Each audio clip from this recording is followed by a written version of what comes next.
Our second morning session. Our first speaker is Blei from Princeton, and he's going to talk about scalable inference in probabilistic topic models. Thanks.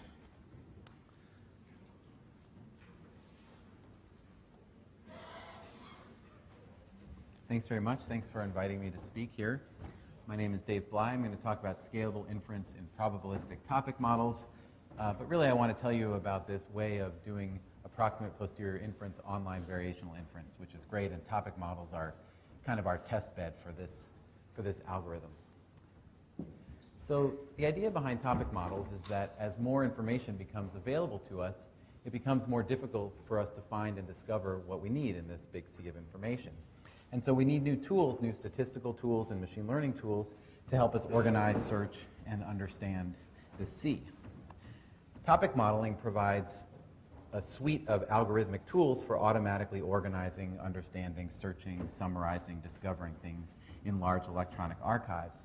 And the way it works is with this three-step process. First, we take the big collection and discover the hidden themes that pervade it. Then we annotate the documents according to those themes that we've discovered. And finally, we use those annotations to guide us in organizing and searching and so on. So for example, we can take a large collection of articles. Here, these articles come from, in this topic model, the articles came from Science. And we can find these kinds of themes. Each column is a theme here, which is a distribution over terms. Here we have a theme about genetics, evolution, diseases, and computer modeling. We can look at how these topics change over time. These are, again, topics uncovered from Science. Here's one that I named theoretical physics, where you can see relativity peaking and laser peaking when lasers are invented. Here's a topic I labeled neuroscience, where you can see the word nerve decreasing in steam as the word neuron increases in steam. And we can model the connections between topics. So again, here each of these is a little pattern of words that represents a theme that we discovered. And in this graph, a connection between two themes means that an article about this topic is likely to also be about this topic. Okay, so for example, volcanoes and geology are likely to occur together here. And this gives us a kind of a map, a summary of a large collection of documents that we've analyzed. Okay, and like I mentioned, why do we want to do this kind of analysis? Well, it's to browse and discover patterns in large data sets. So we can embed the results of this analysis into a browser of a large collection and then browse and explore that collection according to those themes. If you have a collection that's otherwise unorganized, this is a useful tool to have at your disposal. Okay, so what I want to talk about today is how to build topic models scalably. And we're going to do this with an algorithm called online inference. The reason we need online inference is as follows. So existing topic models process document collections in batch. We first analyze the collection, every document in the collection, and then we update our idea of the underlying themes in that collection. Then we repeat that process, analyze the collection, update the model, analyze the collection, update the model. This is like the EM algorithm. Now, this is inefficient for large collections because in each step of the process, we have to analyze every document in the collection. We want to analyze collections that have millions or billions of documents in them. And moreover, it can't accommodate streaming collections. And a lot of the information organization problems we have documents coming at us in a stream. It's never going to end. And so you'll never finish step one of this process, which is to analyze every document. So the way online inference works as a cartoon is we can sample one document from our collection, analyze it, update the model, and then repeat that process. This allows us to easily analyze millions of documents because we're updating the model on the fly, and furthermore, it lets us develop topic models on streaming collections of documents. Okay, so in this talk, I'm going to first give an introduction to topic modeling, what it is, and then I'm going to describe online inference in topic models. Okay, so topic model is a probabilistic model of text, and the intuition behind it is that documents exhibit multiple topics or themes. So here's an article. Again, this article comes from Science magazine. And what I've done by hand here is highlighted different words with different colors. So this article is about determining the number of genes that an organism needs to survive in the evolutionary sense over thousands of years, hundreds of thousands of years. And I highlighted words like genes and sequenced and genome in yellow. I highlighted words, these are words about genetics. I highlighted words like computer and numbers, computational predictions in blue. And I highlighted words like organism and survive, words about evolutionary biology in pink. And so you could imagine if I took the time and highlighted every word in this article and you squinted, you would see that this article combines the themes of evolutionary biology, data analysis, and genetics. All right, and our intuition is that every article in the collection combines some set of themes. We embed that in a probabilistic model as follows. So this is the simplest topic model called latent Dirichlet allocation. And the idea is that there are a set of topics that live outside of the collection. So now I can formally define a topic for you. It's a probability distribution over a fixed vocabulary. So here I have a bunch of topics. This topic has words like gene and DNA and genetic with high probability. This topic has words like brain, neuron, and nerve with high probability, and so on. And these live outside of my collection of documents. Then for each document, I'm going to describe the imaginary generative process that articulates the statistical assumptions behind this model. So then for each document, I first choose a distribution over topics randomly. So in this document, I chose a distribution of the pink topic, the yellow topic, and the blue topic. And then for each word in the article, I choose a colored coin from that distribution. Here I chose the blue coin, and then choose the word from the corresponding distribution over terms. So this gave me the word, in this case, predictions. I chose the yellow coin here and the word genes. I chose the pink coin here and the word organism, and so on. Okay, and you generate every word according to that process. And then you turn the page. You're going to draw a new article. And so you draw first a new distribution over topics. So while this article exhibits words about evolutionary biology, genetics, and data analysis, the next article might be about neuroscience and health. Okay, but of course, the issue is that we just have a collection of documents in our hand, and what we want to do is fill in all of this hidden structure. We want to know what are the topics that generated each word, what are the topic proportions that describe each document, and most interesting perhaps, what are the underlying topics that describe this collection. So we've taken a generative process and then we've cast our problem of discovering the themes as a posterior distribution of the hidden variables given the observations under the assumptions of that generative process. Okay, so our goal then is to infer all of these hidden variables, in other words, compute their distribution conditioned on the documents. That's the idea behind topic modeling, and this is the simplest topic model. Okay, so more formally, as a graphical model, remember a graphical model, nodes denote random variables, edges denote dependence between random variables, and shaded nodes are observed random variables. So as a graphical model, LDA looks like this. Actually, there's one other piece of notation. A plate denotes replication of random variables in a model. So this little picture describes the assumptions I just outlined for you as a joint probability distribution over hidden and observed random variables. So first, we have our topics. These are K topics that live outside of the collection. Those are beta 1 through K. Then for each document, that's this D plate, I first choose the topic proportions theta D. That's that cartoon histogram which had a yellow, pink, and blue bar to it. And then for each word in the document, the N plate, I choose a topic, that's the colored coin, from that topic distribution theta. And then I choose the corresponding word from the topic distribution that's indexed by that topic Z. Okay? And again, every word is drawn from a topic drawn from the per document topic proportions. And then when I have a new document, I draw my topic proportions again and repeat that process. But notice that the topics are held fixed throughout this process. Only one set of themes describes the whole collection. Okay, so as an example of this kind of analysis, we took 17,000 articles from Science. These articles contain 11 million observations, and our vocabulary was 20,000 unique terms. We removed terms like and, the, but, of, which have no semantic content, and we removed very rare words that don't occur too often.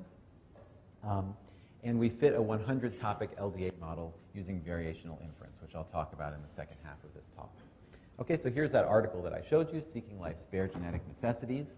And if we look at the posterior distribution of the topic proportions of this article, so just to be clear, we took our 17,000 articles, we fit a model to them. And now I'm taking this article and I'm asking, conditioned on those fixed topics, what is the conditional distribution of the topic proportions for this article? And we get this little histogram. This is like the real version of the cartoon histogram that I showed you in the earlier slide. And you can see that even though the model has 100 topics to play with, it's only using a handful of them to describe the words of this article.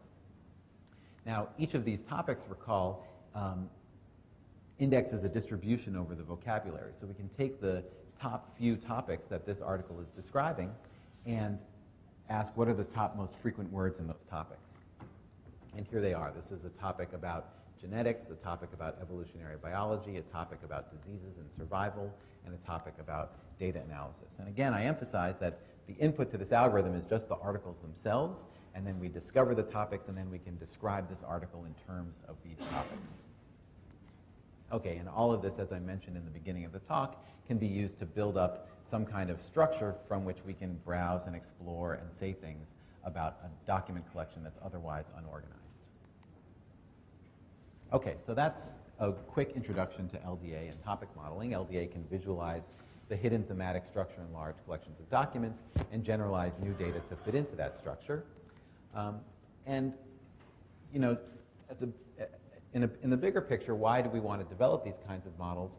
Well, organizing and finding patterns in large data sets is becoming important in a lot of different areas of research, the sciences, humanities, industry, and culture, where, like I mentioned in the beginning, we're faced with massive amounts of data, and our goals might not necessarily be predictive, although we can use these kinds of models for prediction, but might be more descriptive. We need to find structure in these data to just get a handle on them. LDA, as a probabilistic graphical model with a generative process, can be embedded in more complicated models. Here are examples of more complicated models that are based on LDA. And algorithmic improvements, which I'm going to talk about next, let us fit these kinds of models to massive data sets. Okay, so again, with the big picture, the practice of probabilistic modeling in one cartoon looks like this. You know, we have a bunch of data that we care about. We make assumptions about the data. Those are encoded in our graphical model and those statistical assumptions. And then the data and the assumptions together with an inference algorithm give us a posterior distribution. This gives us ideas of what these hidden variables are given these observations as the shaded variables. And then that conditional distribution is used to discover structure and make hypotheses about the data. Okay, so all these pieces are linked. We can really work on each of these pieces independently. We can collect data independently. Well, we can't collect data independently of making assumptions about it, but we can collect data, we can decide what our assumptions are, and we can work on the inference algorithms and work on how to discover information from the results of inference all independently. So I'm going to talk about this middle piece now, the inference algorithm. Okay. So again, on existing methods for fitting the LDA model, for finding the conditional distribution of the hidden variables, operate in batch, iteratively analyze every document, and then update the model and repeat. This is inefficient and can't accommodate streaming data. This is the algorithmic structure for what I'm about to describe for you. We sample one document or some small subset of documents, analyze them, and then update the model and repeat. And this is the lever that we need in order to scale these kinds of models up, not just LDA, but many, many graphical models, scale them up to massive data sets. So let me talk briefly about computation with LDA. Okay. Our goal, as I keep mentioning, is to compute this posterior. And the way we do that is by using variational inference. The idea is that we posit a parameterized distribution over the hidden variables, and then we optimize the parameters of that distribution to make it close in KL divergence to the true distribution that we care about. Okay, so just to unpack that a little, what we care about is the conditional distribution of these unshaded nodes given the shaded node. Notice the only thing we observe is the nth word in the document, but we have millions and millions of them. So we want to get the conditional distribution of all of these unshaded nodes. So what we do is make a distribution of them that has free parameters, and then fit those parameters to make that distribution close to the posterior that we really care about. We can't compute that posterior exactly, but we can solve this optimization problem. That's the idea behind variational inference. we need to decide what the family of distributions is that we are going to optimize over. And in the mean field approximation, we place individual parameters on every hidden variable. So what does that mean? Every topic has its own parameter, lambda k. Every document's topic proportions has its own parameter, gamma d. Notice that that's indexed by the document, so there's one for every document. And moreover, every word in every document has its own parameter, phi dn. These parameterize what's going to be an approximate posterior distribution of these hidden variables given the observations. In most implementations of mean field variational inference, we then optimize these parameters using coordinate ascent. Okay, so our objective function, again, is the KL divergence between the distribution specified by these lambdas, phis, and gammas. And notice that that's hundreds of millions of random variables in a large corpus. And we optimize hundreds of millions of parameters in a large corpus. And we optimize those parameters to make the underlying distribution close to the posterior that we decided we care about. Okay. The coordinate ascent algorithm has a structure that has essentially local steps and global steps. All right, in the local step, what we do is iteratively update the parameters for each of the documents, holding the topic parameters fixed. Okay, so I keep my topics fixed. They might be genetics, evolutionary biology, whatever our current estimate of the topics is. And then I iteratively go back and forth optimizing the phis and the gammas for a particular document. Recall, these are the colored coins that decide which topic each word came from, and this parameterizes the distribution over the topic proportions, deciding which topics a document is about. Okay, so I go back and forth optimizing phi and gamma with a simple closed form analytic update, and this is how we get this picture.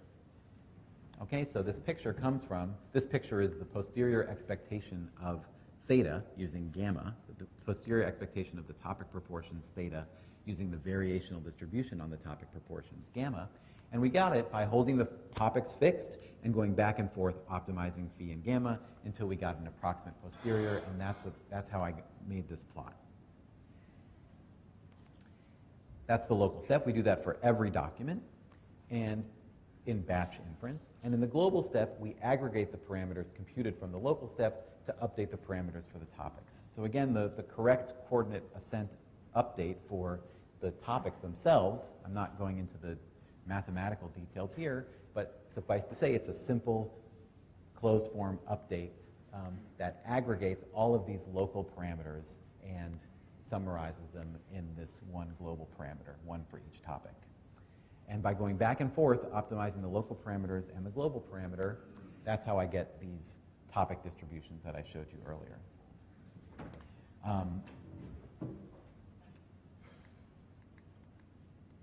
Right.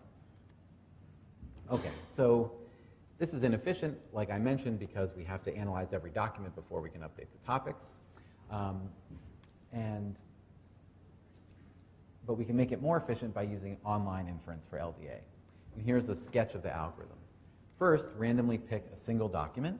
Okay, so start out your topics randomly and randomly pick a single document. Perform local variational inference with the current estimate of the topics. So do what I mentioned earlier, local variational inference, holding the topics fixed.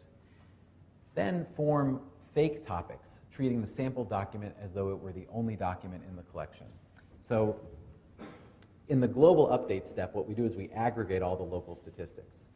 What we're doing here, rather than aggregating all the local statistics, we're taking the single set of local statistics that we just computed, we're pretending that that document was the only document I ever saw in the collection, that I saw it 3 million times, and we are fake aggregating those statistics to form fake topics based only on that document. Then update the topics to be a weighted average of the fake topics and the current topics. Okay, so I have my topics. I update using one document. I then compute fake topics using that document, pretending it was the only document I've ever seen. And now I just move my topics a little bit as a weighted average of the previous topics and the current topics that I just computed, the fake topics. Okay, and this works. So here's a plot. A lot of the way these models are evaluated is by looking at held out likelihood or held out fit to data, and that's what the y-axis is. A lower number is a better number here. This is held out perplexity. And in the x-axis, I have the number of documents I've seen at the log scale. So there's 10 times more documents between here and here as between here and here. 3 lines. So the traditional algorithm is this line, batch 98K. The corpus here is Wikipedia. And what batch 98K is analyzing every Wikipedia article under our initial setting of the topics and then updating the topics. That's iteration 1, and this point here is the held-out perplexity, the perplexity on a held-out set of documents, the fit to a held-out set of documents after iteration 1. Iteration 2 is seeing 100,000 more documents, and we get here, iteration 3, iteration 4, and so on. This is batch learning, this classical coordinate descent algorithm. Here are 2 online variants. So the blue line is online 98K. We take the same population of documents, 98,000 documents, and we perform online learning, sampling 1 document, doing variational inference on that document, updating the topics a little bit, and repeating. And you can see, of course, we get a model much earlier on that we can assess, and by the time we've looked at 100,000 documents, when batch learning can get its first assessment of the held-out fit, we're already way down here in terms of our held-out perplexity. Of course, we're not limited to 98,000. 98,000 is about the realm for batch inference, 100,000 or 500,000. But we can do online inference with all of Wikipedia, with 3.5 million articles, and that's the green line. You can see the green line does better than the blue line.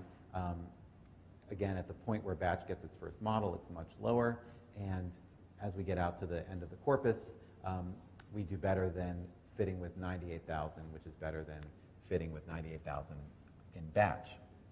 Now, theoretically, these should all land, well, at least theoretically, batch 98K and online 98K should land at the same place, but we find that online inference with this algorithm is more robust to overfitting. It seems to be finding a better local optimum, and it does that consistently across randomized repetitions of the run. So this is to say that that algorithm I just described for you works. And I have been mysterious as to why it works. Basically, what's happening is we're doing simple Robbins and Monroe stochastic optimization on the variational objective function. The idea, as I'm sure most of you know, is why waste time with a real gradient when we can take a noisy estimate of the gradient, follow it with a certain step size, and if we decrease that step size according to a certain schedule, we'll get to a local optimum of our objective function, repeatedly sampling noisy estimates of the gradient. And here, the noisy estimate of the gradient is coming from the fact that we're sampling a single data point rather than looking at all of our data. Sampling a single data point, using that data point as a proxy for the whole objective function, computing a noisy estimate of the gradient of the objective function, the KL divergence, and following it with a certain step size. For details of the derivation of this algorithm for LDA, we wrote a paper, Matt Hoffman, Francis Bach, and I have a paper at NIPS in 2010. And this builds on work by Sato from 2001, which seems to have been, unfortunately, forgotten. It's very powerful stuff. There's a little nuance here. We're actually using the natural gradient. That's what keeps everything so efficient, where we pre-multiply the gradient by a Riemannian metric. Okay, so in summary, hierarchical Bayesian models of text are a powerful way to explore and summarize large archives of documents, and algorithmic advances in approximate posterior inference let us apply these kinds of complicated models to large real-world data sets. Again, I think my point here really is that online inference is a very promising algorithm. Stochastic variational methods can help us approximate a posterior with massive and streaming data sets, and we can use this with topic modeling, but you could adapt it to many, many other models. Any kind of graphical model where there's an easy coordinate ascent variational inference algorithm, and by the way, that's any graphical model where there's an easy closed form Gibbs sampler as well, you can use this algorithm and really scale it up by many, many factors. There's software and papers at my website, and well, I can tell you about some of the open research directions that I think this opens up. So one is model diagnostics and model checking. how does the problem of choosing the right model change in the face of streaming data? In graphical models, this is a big issue. How do we choose the right model to use? Some of the last talks touched on this. And when there's streaming data, this problem changes. You have better assessments of held out data and changes for other reasons as well. Your data generating distribution might change. How can we adapt model diagnostics to that setting? What new things can we do with topic modeling now that we can build topic models on large collections of streaming data? For example, now we can have a topic model that's continually updating itself over the course of years or tens of years. And what new things could I do with that? And finally, a theoretical understanding of approximate inference. So we don't know much theoretically about variational inference, except that it seems like it's a reasonable objective function, the KL divergence between the true posterior and this parameterized distribution. But what could we say about it theoretically from either the statistical or learning perspective? Thank you. You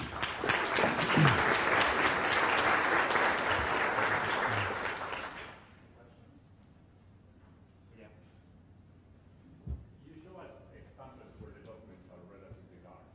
What happens when you want to learn topic models from Twitter? Just 5 words. Right. How many words do I have to answer that question? 3. Yeah. I'll put up the algorithm in case anyone wants to implement it. Yeah. So I haven't fit a lot of I haven't fit any topic models to Twitter to document collections that are that small. I've seen that there are papers about that, so but I haven't read them. What I suspect might happen is that in that case, the topic model won't be used to capture heterogeneous data because we know that Twitter isn't heterogeneous. Rather, it might isolate words that are kind of, they're not stop words exactly, but words that are used frequently in one context and words that are used frequently in another context. For example, it might isolate things like verbs and nouns in that setting, but I'm not really sure. But I don't think it's a useless task. Just because they're short documents doesn't mean that you wouldn't want to fit a model that let different words come from different underlying components. That said, a different question is how well does variational inference work in small documents? The advantages of variational inference seem to be when we have large data sets. And here we have 2 notions of data. One is that we have a lot of documents, but also each document is relatively long, 500, 1,000, 10,000 words. When you have 140 words, you might want a better assessment of the variance of the posterior distribution. And in that setting, something like a Gibbs sampler might work better. Of course, if you had hundreds of millions of Twitter posts, whatever, tweets, then perhaps you need some kind of combination.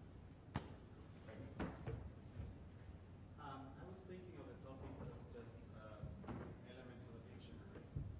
And immediately I was thinking of the connection with dictionary learning, where you said, like in one case I need to update the topics, which is like updating the atoms of the dictionary. In the other case, the sparse coding step. Yeah. So I was curious as to whether there are cases where for some probability densities you would get the standard dictionary learning problem, and whether this way of solving the problem would result in something that is more efficient than the standard dictionary learning. Right. So I'm not sure how to answer that question precisely, but there definitely are important connections between this way of thinking about how to decompose data and things like dictionary learning.